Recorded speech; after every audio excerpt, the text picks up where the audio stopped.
In December 1952, London killed its own people, not with war, not with famine, but with air.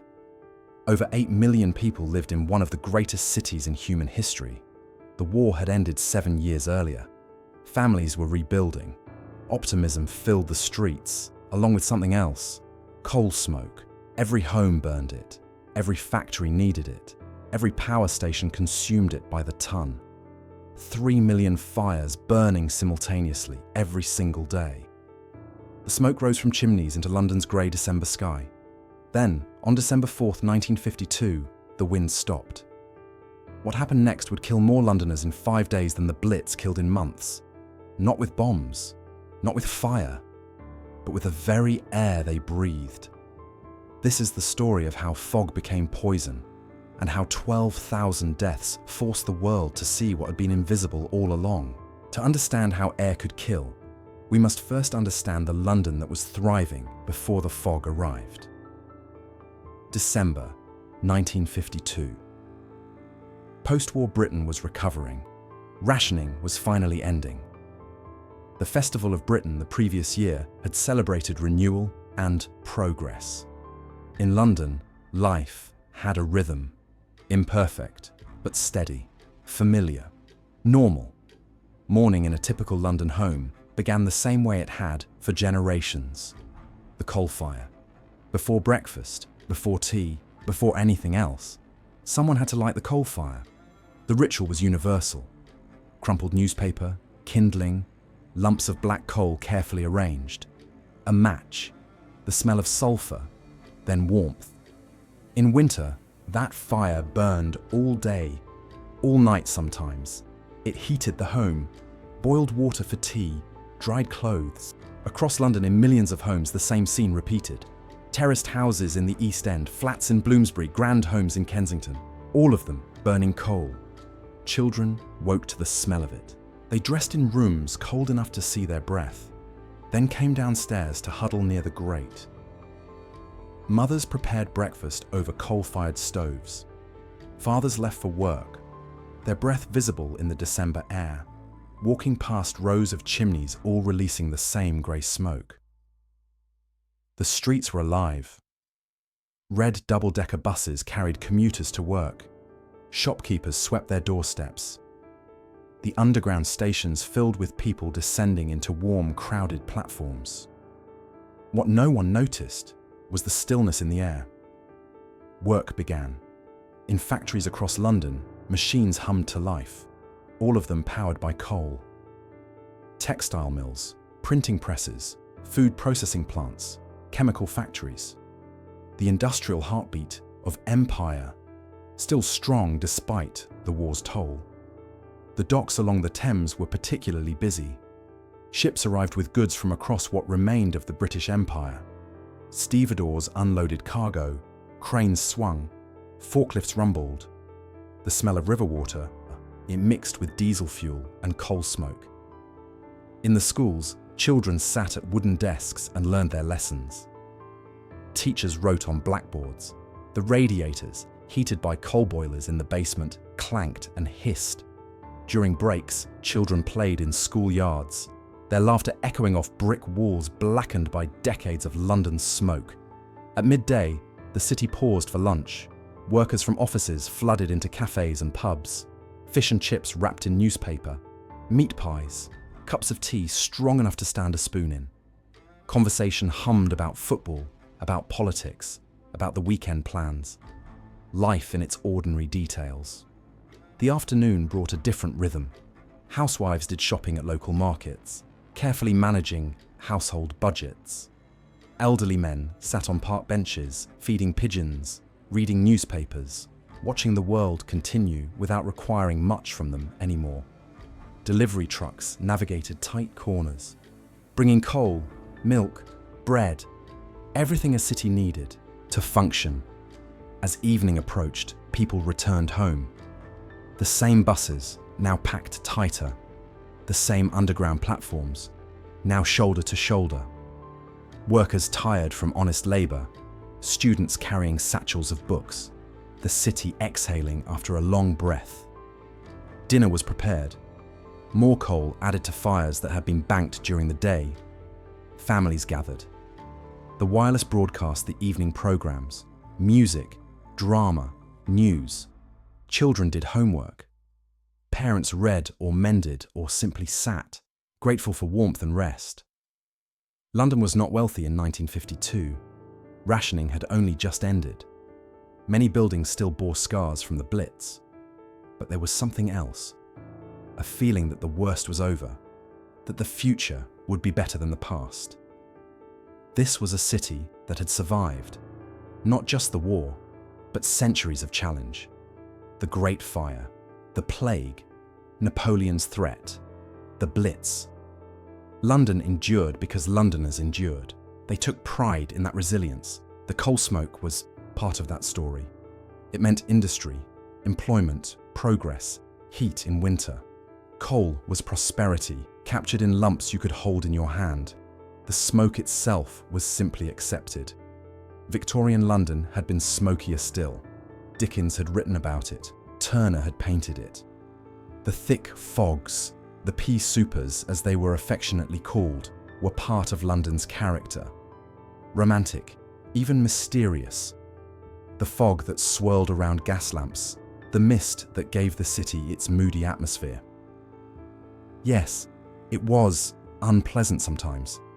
Yes, it made buildings dirty. Yes, some people coughed more in winter. But that was the price of civilization, of warmth, of industry, of being the capital of an empire, even an empire in decline. No one questioned it. Why would they? It had always been this way. Something was already wrong. The science of what was actually happening received little attention. Coal, when burned, releases more than just heat. Sulfur dioxide, nitrogen oxides, carbon monoxide, particulate matter. Tiny particles of incompletely burned coal, small enough to penetrate deep into human lungs. All of this went into the air, invisible, unmonitored, unregulated. In normal weather, this pollution dispersed. Wind carried it away. Warm air rose, taking the smoke with it. The pollution existed, but it diluted into the vastness of the atmosphere. The harm it caused was chronic, slow, impossible to measure with the tools and understanding of the time. But London's geography created a vulnerability no one fully appreciated. The city sits in the Thames Valley, surrounded by hills, a bowl, and sometimes weather patterns create what meteorologists call a temperature inversion, a layer of warm air sitting on top of cold air, trapping everything beneath, like a lid on a pot. When that happened, the pollution had nowhere to go. It accumulated, concentrated, thickened. By dawn on December 5th, the city would wake to find itself transformed. And over the next 5 days, that transformation would kill 12,000 people. But on the evening of December 4th, none of that was known. An elderly man in Bethnal Green added coal to his fire before bed. He'd done this every night for 60 years. The warmth, the ritual, the familiar smell. It meant safety, home, survival through another London winter. He didn't know that fire would be his last. London was simply London, a great city going about its business. Normal, safe, home. The last normal night, December 5th, 1952. Thursday morning, Londoners woke to fog. Not unusual for December, not alarming, just thicker than normal. The fog had a quality that was different. Yellow, acrid. It stung the eyes, caught in the throat. But London had fogs. This was London. People went about their business. Buses ran, though slower. The underground continued. Shops opened. Schools held classes. Life proceeded with the assumption that the fog would lift. It always did. It didn't lift. The temperature inversion had begun the previous evening. Cold air settled into the Thames Valley. Warmer air moved in above it. The cold air, being heavier, couldn't rise. And into that trapped layer of cold air, 3 million coal fires poured their smoke. All day Thursday, all night Thursday, all day Friday. The smoke had nowhere to go. By Friday, Visibility in some areas was less than a foot. People couldn't see their own hands extended in front of them. Cars drove with doors open so drivers could see the curb. Pedestrians walked with handkerchiefs over their faces. The fog seeped indoors. Theatres cancelled performances. The Sadler's Wells Opera stopped mid-show. The audience couldn't see the stage. The performers couldn't see each other, and people began to die. The mechanism was straightforward. Sulfur dioxide, in the presence of water, forms sulfuric acid. The fog droplets weren't just water, they were dilute sulfuric acid. Every breath drew acid into the lungs. Every breath burned tissue. Every breath made breathing harder. The particulate matter made it worse. Microscopic particles of coal embedded themselves in lung tissue. The lungs tried to expel them through coughing, mucus production, inflammation. For healthy adults, it was uncomfortable. For the vulnerable, it was deadly.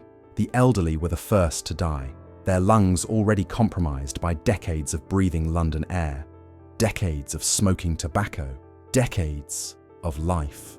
They woke Friday, morning struggling to breathe, tightness in the chest, gasping, unable to get enough air. Some called for doctors. The doctors could do little. There was no treatment for acid-damaged lungs, no way to remove particulate matter embedded in tissue, just oxygen if available, and hope. Infants were particularly vulnerable. Their small lungs couldn't process the poison. Mothers held their babies and watched them struggle for breath. Some babies turned blue from oxygen deprivation. Doctors could do little but watch. A young mother in Stepney brought her 6-month-old daughter to hospital on Sunday night. The baby's breathing had become shallow, laboured. The doctors gave oxygen. They tried everything their 1952 medicine allowed. By Monday morning, the baby was gone. The mother asked what had killed her child. The doctors had no answer they could give. Not yet, not officially. By Sunday, December 7th, infant mortality had spiked to 3 times the normal rate. Saturday morning, the fog was worse still. Visibility dropped to 0 in many areas. Cattle at the Smithfield show dropped dead from respiratory failure.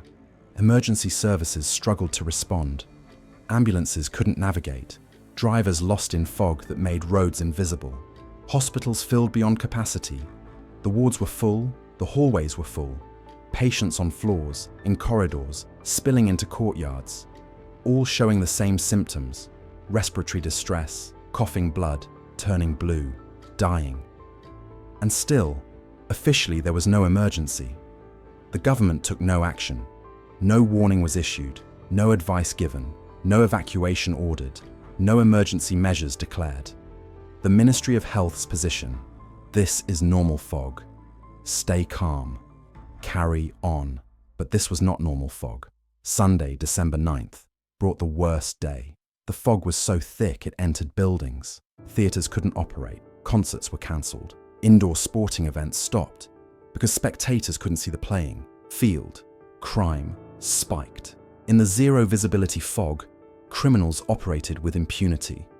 Smash and grab robberies, pickpocketing, but also extraordinary kindness. Strangers helping strangers navigate the streets. People guiding the lost to safety. Humanity in its complexity, revealed by catastrophe. Monday, December 9th. Finally, a change in weather. Wind from the west. The temperature inversion broke. Warmer air pushed in. The lid lifted. Within hours, the fog began to clear. By Tuesday morning, visibility was returning. By Wednesday, London's air looked normal again. But what the clearing fog revealed was horror. Every surface was coated with black soot. Cars, buildings, windowsills, clothing hung outside. A layer of greasy black particulate matter, the physical manifestation of what everyone had been breathing. People emerged from their homes and saw their city transformed. The white Portland stone of government buildings was black, windows opaque with grime. The air smelled wrong, chemical, burnt, and the undertakers were overwhelmed. The official death toll, as it was being counted in real time, seemed manageable. A few hundred excess deaths. Tragic, but not catastrophic. The true number would only become clear later.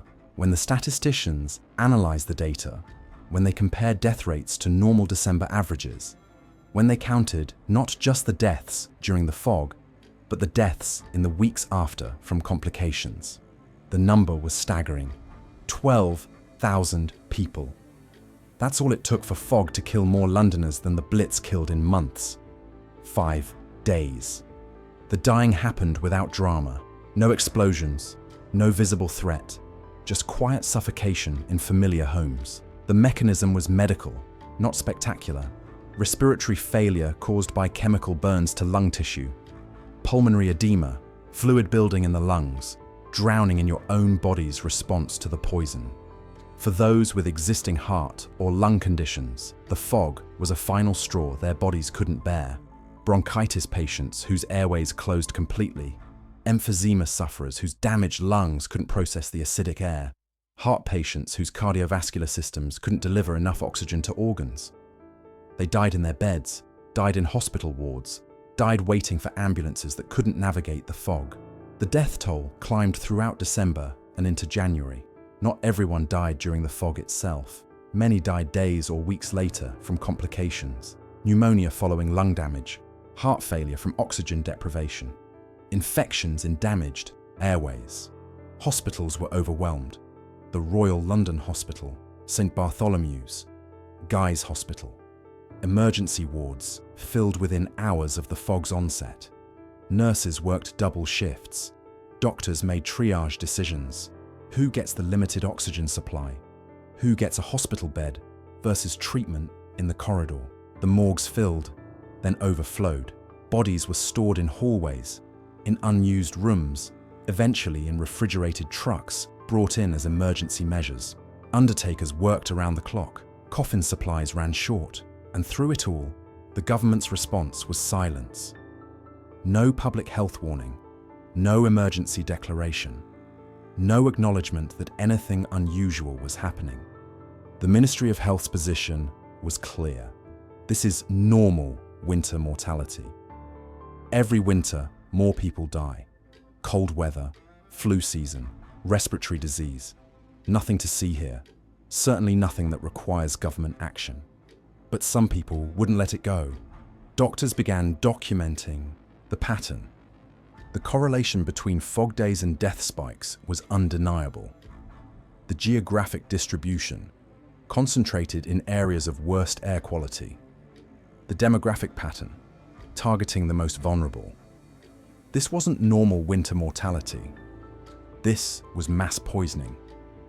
Independent researchers began investigating. They measured air quality during fog events, documented sulfur dioxide concentrations, analyzed particulate matter composition, compared pollution levels to health outcomes. The evidence was overwhelming and undeniable. The press began asking questions. How many died? Why was no warning given? Could this happen again? What is the government going to do? The government's response was delay. We need more research. We need to study the data. We can't make hasty conclusions.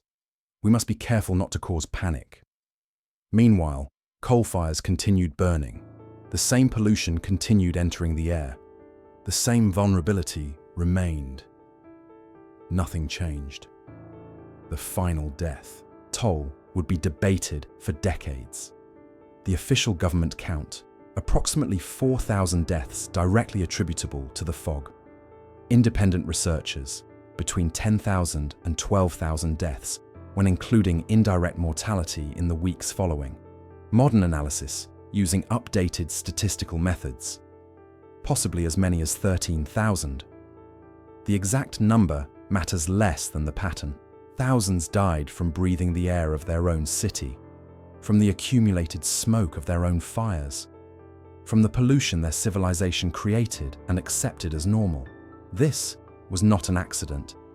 This was the foreseeable, documented, preventable consequence of choices. The choice to burn coal without limit, the choice to accept air pollution as the price of industry, the choice to ignore warnings from scientists who understood the risks. The Great Smog killed 12,000 people, but it didn't have to. The counting began and immediately became political. The government's initial position: this was a natural disaster. Unusual weather, unfortunate timing. A tragedy, yes, but not preventable. Certainly not the government's fault. This position was a lie. Scientists had warned about London's air quality for years. Studies in the 1920s and 1930s had documented the health effects of coal smoke.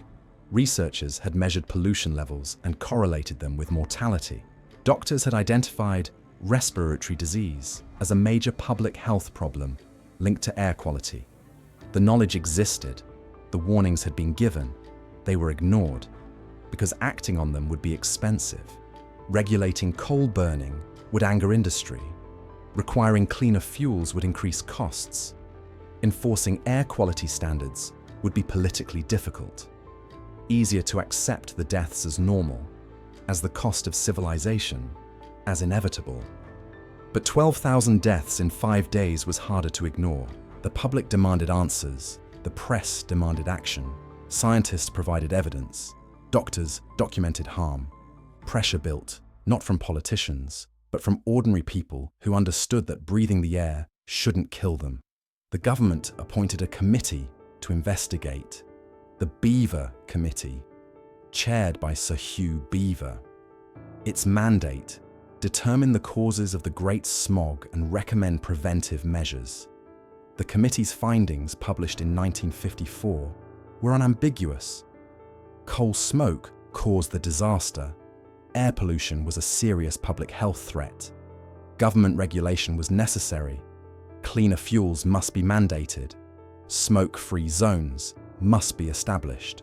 In 1956, 4 years after the Great Smog, Parliament passed the Clean Air Act, Britain's first legislation regulating air pollution. The Act established smoke control areas where only smokeless fuels could be burned. It required industries to use cleaner technologies, provided subsidies to help households. Transition from coal to cleaner heating gave local authorities power to enforce air quality standards. Implementation was gradual. London didn't transform overnight, but over the next 2 decades, change became visible. The P superfogs decreased in frequency and severity. By the 1970s, they had virtually disappeared. Buildings were cleaned, revealing original stone colours hidden under a century of soot. St. Paul's Cathedral, black from coal smoke since Victorian times, was cleaned to reveal white Portland stone. Air quality improved measurably. Respiratory disease rates declined. Life expectancy increased. The Clean Air Act saved lives, hundreds of thousands of lives over the decades that followed.